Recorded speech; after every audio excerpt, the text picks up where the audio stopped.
الحمد للہ رب العالمین والعاقبۃ للمتقین والصلاة والسلام علی سید الانبیاء والمرسلین اما بعد۔ تفسیر القرآن الکریم سورۃ البقرہ آیت نمبر 256، لیکچر نمبر 90۔ اعوذ باللہ من الشیطان الرجیم۔ لا اکراہ فی الدین قد تبین الرشد من الغی فمن یکفر بالطاغوت ویؤمن باللہ فقد استمسک بالعروۃ الوثقی لا انفصام لها واللہ سمیع علیم۔ دین میں کوئی زبردستی نہیں، بلا شبہ ہدایت گمراہی سے واضح ہو چکی۔ پھر جو کوئی باطل معبود کا انکار کرے اور اللہ پر ایمان لائے تو یقیناً اس نے مضبوط کڑے کو تھام لیا جسے کسی صورت ٹوٹنا نہیں، اور اللہ سب کچھ سننے والا، سب کچھ جاننے والا۔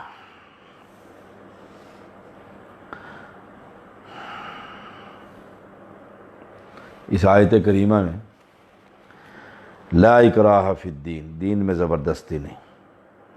قد تبین الرشد من الغی، ہدایت گمراہی سے واضح ہو چکی ہے۔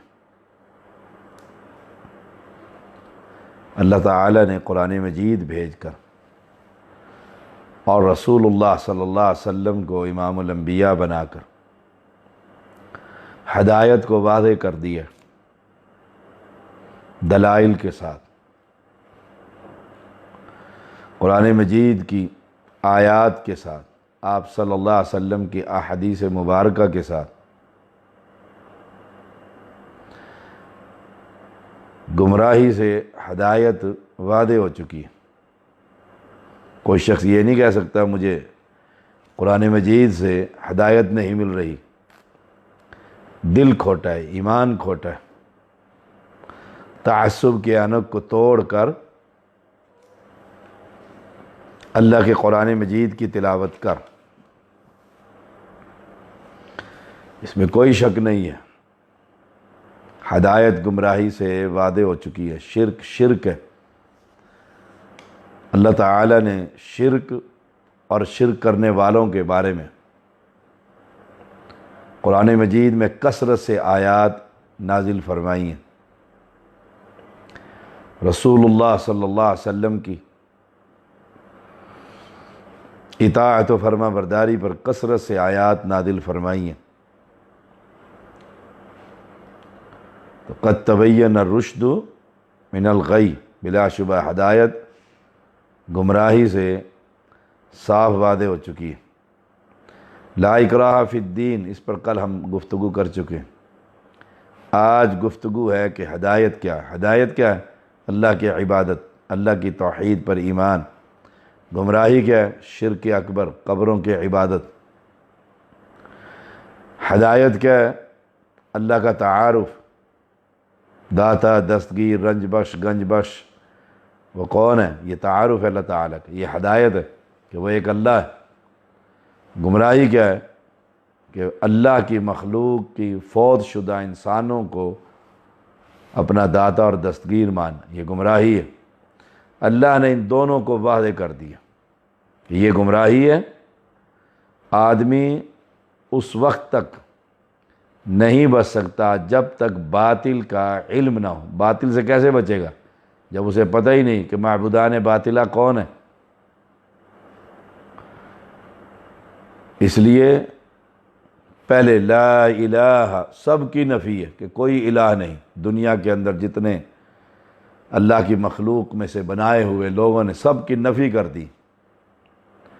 اب باطل کا علم ہو گیا، اب حق کا علم کیا ہے؟ الا اللہ، کہ اللہ تعالی سبحانہ و تعالی۔ تو ہدایت گمراہی سے بڑی صاف واضح کہ اللہ کی مسجد میں سجدہ ہدایت واضح ہے۔ اب قبر پر سجدہ، بندہ ہو کر بندے کو سجدہ، زندہ ہو کر زندے کو سجدہ، زندہ ہو کر مردے کو سجدہ، یہ گمراہی ہے۔ اور ہر عقل مند سلیم الفطرت کو یہ علم ہے کہ یہ تو گمراہی ہے۔ فرمایا اب کوئی شخص فَمَن یکفر بالطاغوت، جو کوئی باطل معبود کا انکار کرے، طاغوت کا انکار کرے، وَیُؤْمِن بِاللہ، اور اللہ پر ایمان لائے، طغا یطغا طغیاناً، طاغوت جس چیز کو اپنی حد سے بڑھا دیا جائے، وہ کوئی بھی چیز ہے، وہ انسان، وہ درخت، وہ پتھر، وہ مورتیاں، وہ صورتیاں، کچھ بھی، کوئی بھی شے، کسی بھی چیز کو اس کی حد سے بڑھا دیا جائے۔ دیکھیے عام فہم کی بات، کہتے ہیں دریا میں طغیانی آ گئی، کیوں؟ اس کا ایک حد مقرر ہے دریا کا، اور وہ لکھا ہوتا ہے، آپ نے دیکھا ہوگا جب کبھی ہیڈ پر جائیں وہاں نمبر پڑے ہوتے ہیں کہ اتنے میٹر پانی، اتنے ملین پانی، وہ حد ہے اس کی۔ اس حد کو جب سیلاب کراس کرتا ہے تو طغیانی کہتے ہیں کہ طغیانی آ گئی، کیوں؟ کہ وہ حد کراس ہو گئی پانی کی۔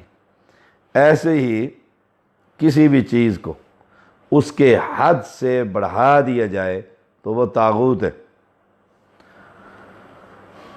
یا کوئی بھی شے، خود کوئی مخلوق اپنی حد سے آگے بڑھ جائے، جیسے فرعون، وہ طاغوت تھا، وہ اپنی حد سے انسان ہو کر انا ربکم الاعلی آگے بڑھ گئے، تو تمام باطل معبود طاغوت ہیں، کیونکہ لوگوں نے انہیں ان کے حد سے بڑھا کر اللہ کے برابر کر دیا کہ اللہ سے بھی کیا پردہ اور پیر سے کیا پردہ، دونوں کو برابر کر دیا کہ اللہ کو بھی علم ہے اور پیر بھی سب کچھ جانتا ہے، دونوں کو برابر کر دیا، شریک کر دیا اللہ کی سماعت میں، صفت میں۔ اس لیے شیطان بھی اپنی حد سے بڑھ گیا تھا، اس لیے ابلیس بھی طاغوت ہے۔ جو شخص بھی اپنی بندگی کرواتا ہے لوگوں سے، عوام سے، کہ مجھے سجدہ کرو، میرے سامنے جھک جاؤ، تو وہ طاغوت ہے۔ تو فَمَن یکفر بالطاغوت وَیُؤْمِن بِاللَّہ۔ اب دنیا میں، ہمارے معاشرے میں جتنی آستانے اور جتنے مقبریں جن کی پوجا پاٹ ہو رہی ہے، جن کی قبروں پر پہنچ کر لوگ سجدے کر رہے ہیں، سجدے کر رہے ہیں، جن سے کھڑے ہو کر سوال کر رہے ہیں، مانگ رہے ہیں، جن کی قبر پر جانوروں کا نذرانہ دے رہے ہیں، اللہ کی مخلوق کو ذبح کر رہے ہیں ان کا قرب حاصل کرنے کے لیے، یہ سب طاغوت۔ فَمَن یکفر بالطاغوت، ان تمام طاغوتوں کا انکار کرنا کہ نہیں، یہ زندہ نہیں، زندہ اللہ تعالی، بتوکل علی الحی الذی لا یموت، یہ سنتا نہیں، سمیع اللہ تعالی، یہ فوت ہو چکا ہے، رب میرے کو موت نہیں ہے، تو میں اس سے کیسے مانگوں، اس کو سجدہ کیسے کروں، اس کو رکوع کیسے کروں؟ تو پہلے انکار ہے، فَمَن یکفر بالطاغوت، طاغوت کا انکار۔ یہ جتنے آستانے مردوں کے اور زندوں کے اور جو مجاور وہاں پر بیٹھے ہوئے ہیں، بیٹھے ہوں، آپ دیکھتے نہیں ہیں کتنا عقل مند ہے یہ مجاور، کہ وہ آپ سے پیسے لیتا ہے اور آپ کو کہتا ہے کہ تم بابا سے لے لو۔ وہ آپ زندہ سے پیسے لیتا ہے کہ نذرانہ دے جائیں جی، اور آپ کو کہتا ہے بابا جی سے آپ لے لو۔ اس مجاور کو بھی پتہ ہے کہ اگر میں کسی سے پیسے نہ مانگوں تو بابا کی قبر پر بھوکا ہی مر جاؤں گا، بھوکا ہی مر جاؤں۔ سبحان اللہ۔ تو فمن یکفر بالطاغوت، اس طاغوت کی نفی کرنے، اور یہ ہر شہر میں موجود ہے کہ اللہ کے مقابلے میں لوگوں سے سجدہ کروایا جاتا ہے، رکوع کروایا جاتا ہے، قیام کروایا جاتا ہے، استغاثہ اور استعانت، یہ صدائیں وہاں پر بلند ہوتی۔ تو اس کا انکار، جب آپ اس کا انکار کریں گے تو آپ کی برادری، دوست، احباب، رشتہ دار وہ کہیں گے کہ آپ پیروں کے گستاخ ہیں۔ ہم نے کون سی گستاخی کی؟ نہ کوئی گالی دی، نہ برا بھلا کہا، نہ بے ادبی کی ان کا نام لیتے ہوئے بھی۔ گستاخی کیسے؟ یہ گستاخی ہے کہ ہم یہ کہتے ہیں کہ یہ فوت ہو گیا ہے، یہ مر چکا ہے، یہ سنتا نہیں، یہ دیکھتا نہیں، یہ آتا نہیں، اور تو جہاں بھی ہوتا ہے تیرے ساتھ دوسرا رب ہوتا ہے۔ سبحان اللہ۔ علم کے لحاظ، قوت اور بصارت اور سماع، ذات کے لحاظ سے اللہ تعالیٰ۔ تو فمن یکفر بالطاغوت، ان طاغوتوں کا انکار کیجیے،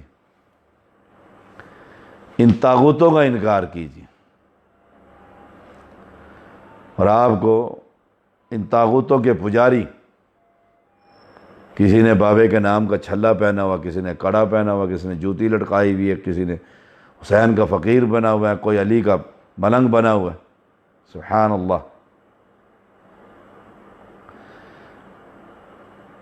یہ بات یاد رکھیے گا کہ جو موحدین اور مسلمان اور صحابہ اور اہل بیت یا دیگر اولیاء اللہ جو اپنی عبادت کی دعوت نہیں دیتے، لوگوں نے ان کی وفات کے بعد ان کے مقبرے کو، قبر کو مقبرہ بنا کر اور کاروبار سجا لیا، تو وہ بزرگ تو بری ہیں ان سے، وہ طاغوت نہیں ہیں۔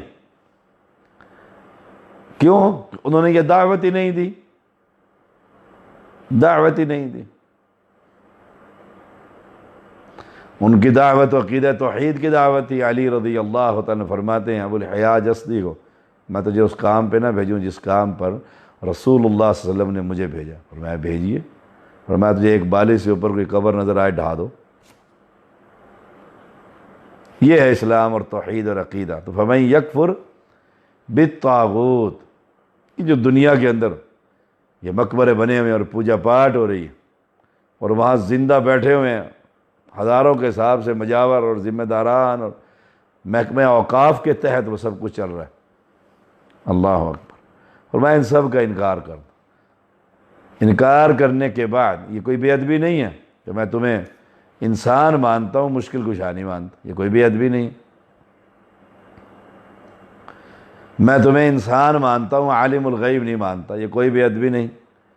میں تمہیں انسان مانتا ہوں، ولی مانتا ہوں، لیکن مختار کل نہیں مانتا۔ کیوں؟ یہ ساری صفات میرے اللہ کی۔ فمن یکفر بالطاغوت ویؤمن باللہ، پھر اللہ پر ایمان لے کر، انکار کرنے کے بعد پھر ایمان لائے اللہ پر۔ اللہ پر ایمان لانے کا مطلب کیا ہے کہ دنیا میں یہ زندہ اور مردہ سب ایڑی چوٹی کا زور لگا لے، اگر رب نہ چاہے یہ میرا ایک بال بھی بیکا نہیں کر سکتے، یہ مجھے کوئی نقصان نہیں پہنچا سکتے۔ کیوں؟ کہ رب کی چاہت نہیں ہے، رب بھی اسے دنیا میں زندہ رکھنا چاہتا ہے، اور یہ قتل کرنا چاہتے ہیں، کبھی نہیں کر سکیں گے۔ وَيُؤْمِن بِاللَّهِ، پھر اللہ پر ایمان لے کر آ۔ جیسے ایک صحابی نے کہا تھا مجھے نصیحت کیجیے، آپ فرمایا قُلْ آمَنْتُ بِاللَّهِ ثُمَّ اسْتَقِمْ، اللہ پر ایمان لے کر آ اور پھر پکا ہو جا۔ ثُمَّ اسْتَقِمْ، پھر پکا ہو جا اس عقیدے پر۔ وَيُؤْمِن بِاللَّهِ، اللہ پر ایمان اتنا مضبوط ہو کہ آمنت باللہ وملائکہ وکتبی ورسلی والیوم الآخر، آمنت باللہ وملائکتہ وکتبہ ورسلہ والیوم الآخر۔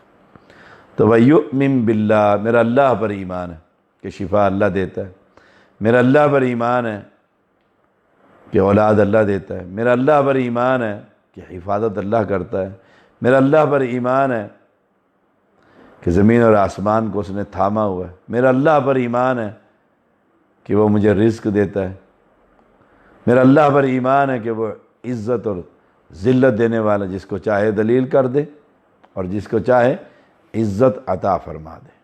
تو یہ ہے اللہ پر ایمان مختصراً۔ فقد استمسک بالعروۃ الوثقی، اس نے مضبوط کڑے کو تھام لیا۔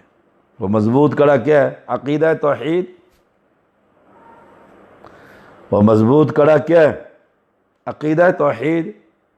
اور کڑے سے وہ بات یاد آئی مسند احمد کی، فرمایا رسول اللہ صلی اللہ علیہ وسلم نے کہ موسیٰ علیہ السلام نے اللہ تعالیٰ سے دعا کی، مجھے کوئی وظیفہ بتلائیں، آپ نے فرمایا لا الہ الا اللہ پڑھا کر، لا الہ الا اللہ پڑھا کر۔ فرمایا اللہ، یا اللہ، یہ تو ہر کوئی پڑھتا ہے، کوئی خاص وظیفہ۔ فرمایا اگر تو اس کو سارے یہ جمادات، نباتات اور یہ پہاڑ اور یہ آسمان اور یہ زمین، ان سب کا ایک کڑا بنا لے، کتنا مضبوط ہوگا، اللہ اکبر، سوچ بھی نہیں سکتے۔ ایک آسمان کی مٹائی 500 میل کی مسافت ہے، ساتوں آسمان، ساتوں زمینیں، ان گنت پہاڑ، یہ درخت، ہر شے کا ایک کڑا بنا لو، بس ڈھال لو اس کا، اور لا الہ الا اللہ کی ضرب اس پر لگاؤ۔ یہ ہے مضبوط کڑا۔ جو ہی لا الہ الا اللہ کی ضرب لگے گی، وہ سب، وہ جو کڑا بنایا تھا ان جمادات کا، مخلوقات کا، وہ سب ریدے میں تبدیل ہو جائے گا۔ تو جس نے کفر کا انکار کیا، طاغوت کا، اور اللہ پر ایمان کا اعلان کیا، اس نے بڑے مضبوط کڑے کو ہاتھ ڈال لیا۔ وہ مضبوط کڑا کیا؟ عقیدہ۔ کتنا مضبوط ہے؟ فإن اللہ حرم علی النار من قال لا الہ الا اللہ یبتغی بذلک وجہ اللہ، او کما قال علیہ السلام۔ اللہ تعالیٰ اس پر جہنم کی آگ کو حرام کر دیتا ہے جو لا الہ الا اللہ پڑھ لے۔ یہ ہے مضبوط کڑا، یہ ہے شہادتین۔ فقد استمسک بالعروۃ الوثقی، یہ مضبوط کڑا ہے جس کو اس نے ہاتھ ڈال لیا، اب وہ کہیں بھی جہنم کے قریب نہیں جا سکے گا، کیونکہ اس کے ہاتھ ایک بڑے مضبوط کڑے میں ڈلے ہوئے ہیں۔ اور وہ کڑا، جس نے بھی اس کڑے کو ہاتھ ڈالا ان شرطوں کے ساتھ، اور یہ شرط ہے اس کڑے کے سمجھے کہ کفر کا، طاغوت کا انکار، اللہ پر ایمان، یہ ہے وہ کڑا جس نے سب کا انکار کر دیا اور ایک رب کے ساتھ دوستی لگا لی، رب اسے ذلیل ہونے دے گا؟ سبحان اللہ، سوال ہی پیدا نہیں ہوتا۔ رب کے ساتھ اس کا پیار ہے، دوستی ہو گئی ہے، وہ تو رب کا بن گیا، رب کا بندہ بن کر رب کی بندگی کرتا ہے۔ اتنا مضبوط کڑا ہے۔ فقد استمسک بالعروۃ الوثقی، بڑا مضبوط کڑے کا، لا انفصام لہ، کسی صورت میں ٹوٹنا نہیں۔ طوفان، اندھیری، یہ نہیں ٹوٹتا۔ مثلا کیسے؟ لا انفصام لہ، اس کڑے نے ٹوٹنا نہیں ہے۔ کیسے؟ معنی کیا ہوگا کہ یہ اتنا اس کا پختہ ایمان ہے، اب بیماری، تکلیف، حادثات، مال و متاع تباہ برباد، اس نے بڑے مضبوط کڑے میں ہاتھ ڈالے اور ایک ہی بات کہتا ہے، انا للہ و انا الیہ راجعون۔ اب اس کا اور اللہ کا ایک تعلق قائم ہے، وہ ٹوٹنے والا نہیں ہے، ٹوٹنے والا نہیں ہے یہ کڑا، یہ عقیدہ، یہ مضبوط۔ کیوں؟ اس پر یہ پکا ہے، اللہ پر اس کا ایمان ہے کہ اللہ نے امانت دی تھی، اللہ نے لے لی، اللہ جب چاہے گا مجھے ہی بلا لے گا، اللہ نے یہ مال دیا اس نے لے لیے، اللہ نے یہ اولاد دی تھی اس نے لے لیے، اللہ نے ماں باپ دیے تھے اس نے لے لیے، اللہ پر ایمان۔ اب اس کا اللہ کے ساتھ ایک بڑا گہرا تعلق ہے، جب تک یہ انکار اور اقرار کی منزلیں طے کرتا رہے گا، اس کا اس مضبوط کڑے پر ہاتھ ہے جو کڑا کبھی نہیں ٹوٹے گا، کبھی نہیں ٹوٹے گا۔ لا انفصام لہ،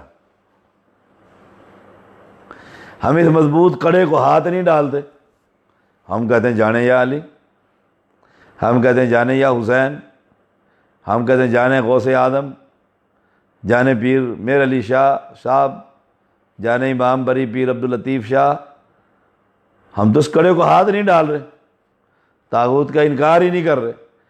اور آج کے دور میں امت محمدیہ کی اکثریت نہ طاغوت کا انکار کرتی ہے، نہ اللہ پر ایمان لے کر آتی، کہتے نہیں جی نہیں، یہ بڑے بزرگ ہیں، بہت پہنچے ہوئے ہیں، بڑی محنتیں کی ہیں، بڑی مشقتیں کی ہیں، اللہ ان کو ناراض نہیں کرتا، یہ اللہ سے جو چاہے منوا لیں، لا حول ولا قوت الا باللہ۔ اور اللہ پر ایمان کی صورت یہ ہے کہ ان بابوں کے ذریعے اللہ سنتا ہے، یہ اتنا کچا ایمان ہے کہ ان بزرگوں کو ہم کہیں گے ان کی بات اللہ سنتا ہے، ہماری سنتا نہیں، اللہ پر ایمان نہیں ہے، تو کچے دھاگے کے ساتھ یہ لٹکے ہوئے ہیں جہنم کے پل کے اوپر، بس جو ہی صراط پل صراط پر چڑھیں گے اندر چلے جائیں گے۔ کیوں؟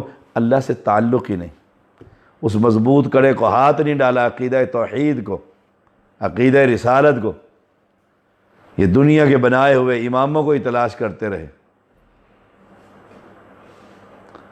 ختم نبوت پر یہ ڈاکے ڈالتے رہے، چور راستے اختیار کرتے رہے، انہوں نے مرزا کو کھڑا کر دیا جھوٹا نبی بنا کر، ان کا اسلام سے کیا تعلق ہے؟ تو یہ لا انفصام لہا اہل توحید کے لیے ہمارا اعلان ہے، توجہ سے سن لیجئے، ہم ہر طاغوت کے منکر ہیں، وہ کوئی ادارہ ہو، کوئی انسان ہو، کوئی زندہ ہو، کوئی مردہ، کوئی درخت، کوئی پتھر، کوئی مورتی، کوئی صورتی، سب کے باغی ہیں۔ کیوں؟ سب کے کیوں باغی؟ اس لیے کہ وہ طاغوت بن چکے ہیں، وہ طاغوت ہیں، یہ اسمبلیاں طاغوت ہیں۔ کیوں؟ قرآن کے خلاف وہاں پر قانون پاس ہوتا ہے، شراب کے لائسنس جاری کیے جاتے ہیں، سود کو ملک کے اندر جاری کیا جاتا ہے، قانون پاس ہوتا ہے۔ اللہ کے قانون کے مقابلے میں لوگوں کے بنائے ہوئے قانون کو پاس کر کے ملک میں نافذ کرتے ہیں، یہی تو طاغوت کی تعریف ہے، اور ہم اس نظام کے بھی باغی۔ ہمارا نظام کیا ہے؟ خلافت و امارت، اسی پر ہم محنت کریں گے، اسی کی دعوت دیں گے۔ یہ انقلاب دنیا میں آئے ہماری زندگی میں یا بعد میں، ایک دن ضرور آئے گا، اور اس انقلاب کے اندر ایک ذرہ ہمارا بھی ہوگا کہ ہم صحیح منہج پر رہ کر اس مضبوط کڑے کی طرف لوگوں کو دعوت دیتے رہے کہ اس نظام سے نکلو اور اللہ کے نظام کی طرف آؤ۔ فَمَن يَكْفُرْ بِالطَّاغُوتِ وَيُؤْمِن بِاللَّهِ فَقَدِ اسْتَمْسَكَ بِالْعُرْوَةِ الْوُثْقَىٰ لَا انفصام لَهَا۔ بے نظیر کا زمانہ تھا، پرائم منسٹر تھی، اس وقت سپیکر قومی اسمبلی نے ایک شخص کی درخواست جب آئی، اس نے کہا یہاں قرآن و سنت کا قانون نہیں چلتا، یہاں 73 کے آئین کے مطابق فیصلے ہوتے ہیں۔ اب ایمانداری سے بتائیے، طاغوت ہے 73 کا آئین کے نہیں؟ کہ قرآن مجید کا قانون نہیں چلے گا، قرآن مقدس کا قانون نہیں چلے گا، 73 کا آئین چلے گا، اس کے اندر جو چاہے آپ پاس کروا لیں۔ اس لیے ذوالفقار علی بھٹو کہا کرتا تھا کہ میں اگر کھمبے کو بھی کھڑا کر دوں تو لوگ اس کو بھی ووٹ دے دیں گے، اتنا اس نے عروج دیکھا، اتنا اس نے عروج دیکھا۔ تو طاغوت کی تعریف ہمیشہ یاد رکھیے، جس کو اس کے حد سے بڑھا دیا جائے۔ اب اسمبلیاں وہاں پر کتاب و سنت کو اگر نافذ کریں تو سر آنکھوں پر، اور جب وہ قرآن اللہ کی قانون کے مقابلے میں ایک نیا قانون لے کر آئیں گے تو وہ اللہ کے قانون کے مقابلے میں اپنا قانون ملک میں نافذ کرنا چاہتے ہیں، یہی تو طاغوت ہوتا ہے۔ اس کے انکاری بنیے اور اللہ پر ایمان لے کر آئیے، اور اس مضبوط کڑے کو ہاتھ ڈالیے، لن انفصام لہا، جو کسی صورت میں ٹوٹنا نہیں۔ نہیں ٹوٹنا اس عقیدے نے۔ آپ دیکھیں کتنی تحریکیں اٹھی ہیں، یہ ماضی قریب میں، حال ہی میں، کل ہی کی بات ہے، تحریک برپا ہوئی اور کہاں سے کہاں پہنچی اور کیسے برباد ہو گئی، کیسے برباد ہو گئی؟ کیوں کہ عقیدہ توحید سے ہٹ گئے تھے۔ ایک درد ہے دل میں امت واحدہ کا کچھ لوگوں کے، کہ ایک امت ہونی چاہیے، بالکل صحیح درد ہے، اس میں کوئی شک و شبہ کی بات نہیں، لیکن قبر پرست رہے، تعزیہ پرست رہے اور امت ایک ہو جائے، یہ کیسے ممکن؟ یہ درد نہیں، یہ تماشا بنایا ہوا لوگوں نے، دین کا مذاق بنایا ہوا، اور نئے نئے افکار عوام کو دیے جا رہے ہیں، اور لوگ تو چاہتے ہیں ایسی نرمی ہمیں ملے، ایسے نرمی ہمیں ملے کہ عقیدے کے اندر جو معاشرے سے کٹاؤ ہے، موت ہو، خوشی ہو، غم ہو، ماتم ہو، پیدائش ہو، قبر ہو، گھر ہو، مسجد ہو، مدرسہ ہو، تجارت، لوگوں سے کٹیں گے ایک ایک مسئلے پر، ان سے ہمارا ٹکراؤ ہوگا، وہ برات کو لے کر سیدھا اپنے بیٹے کی علی حجویری کی قبر پر سلام کروائیں گے تو ہم اسے منع کریں گے۔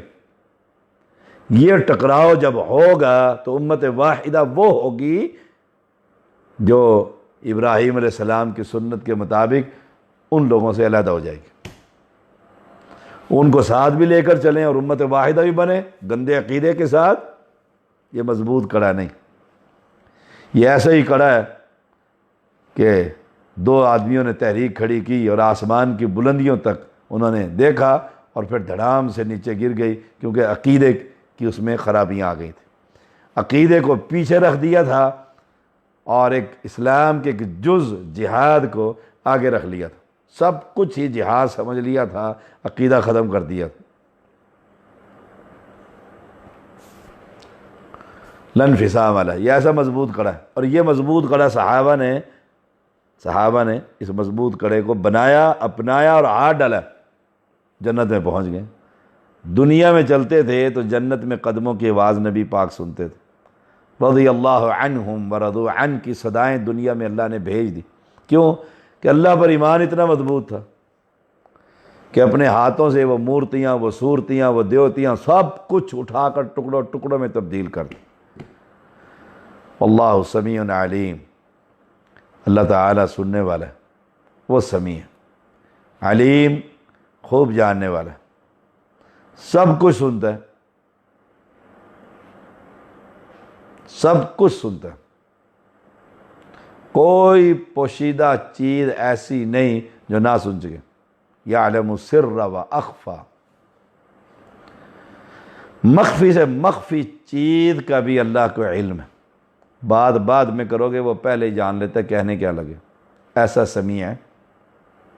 کانا پھوسی جسے ہم کہتے ہیں اردو میں، اللہ وہ بھی سنتا ہے، وہ بھی سنتا ہے، ساری دنیا سے چھپ کر سمندر کی تہہ میں بیٹھ کر یونس علیہ السلام نے ایک بات کہی، لا الہ الا انت سبحانک، وہ سمیع، اس نے آسمان پر سن لی، علیم، وہ سب کچھ جاننے والا ہے، دل کو جانتا ہے کہ نفاق ہے کہ اسلام ہے، بات کرتے ہوئے منافقت کر رہا ہے یا صحیح مشورہ دے رہا ہے، علیم ہے نا، اس کا علم بے عیب ہے، ہمارا علم ناقص ہے، وہ سب کچھ جانتا ہے، یہ کس نیت سے، کس ارادے سے، کس چہرے سے یہ میری عبادتیں کر رہا ہے، میرے راستے میں کچھ دے رہا ہے، نیت کیا ہے، دکھلاوا ہے یا میری رضا ہے، علیم ہے وہ۔